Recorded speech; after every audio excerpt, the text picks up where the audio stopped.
1 Chronique, chapitre 5. Fils de Ruben, premier-né d'Israël, car il était le premier-né, mais, parce qu'il souilla la couche de son père, son droit d'aînesse fut donné au fils de Joseph, fils d'Israël. Toutefois Joseph ne dut pas être enregistré dans les généalogies comme premier-né. Juda fut, à la vérité, puissant parmi ses frères, et de lui est issu un prince, mais le droit d'aînesse est à Joseph. Fils de Ruben, premier-né d'Israël, Enoch, Palu, Hetzron et Carmi. Fils de Joël, Shemaéja, son fils, Gog, son fils, Shimei, son fils, Miché, son fils, Réaja, son fils, Baal, son fils, Béhéra, son fils, que Tilgat-Pilnézer, roi d'Assyrie, emmena captif. Il était prince des Rubénites. Frères de Béhéra, d'après leur famille, tels qu'ils sont enregistrés dans les généalogies selon leur génération.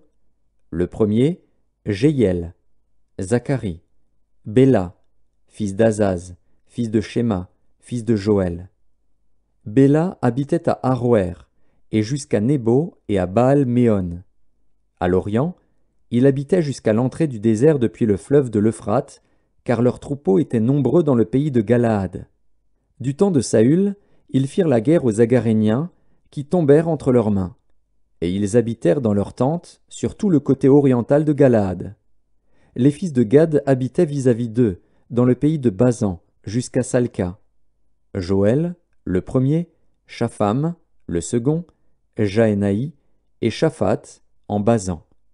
Leurs frères, d'après les maisons de leurs pères, Mikaël, Meshulam, Sheba, Joraï, Jaékan, Zia et Héber, 7.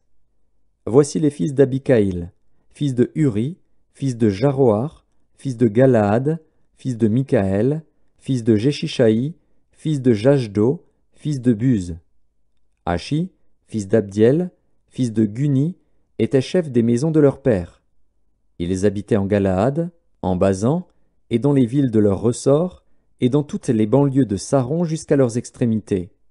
Ils furent tous enregistrés dans les généalogies du temps de Jotham, roi de Juda, et du temps de Jéroboam, roi d'Israël.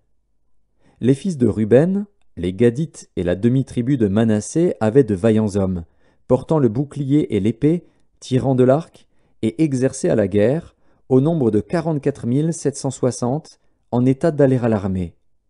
Ils firent la guerre aux Agaréniens, à Gétur, à Naphish et à Nodab. Ils reçurent du secours contre eux, et les Agaréniens et tous ceux qui étaient avec eux furent livrés entre leurs mains. Car, pendant le combat, ils avaient crié à Dieu, qui les exauça, parce qu'ils s'étaient confiés en lui. Ils prirent leurs troupeaux, 50 000 chameaux, 250 000 brebis, 2000 ânes et 100 000 personnes. Car il y eut beaucoup de morts, parce que le combat venait de Dieu. Et ils s'établirent à leur place jusqu'au temps où ils furent emmenés captifs.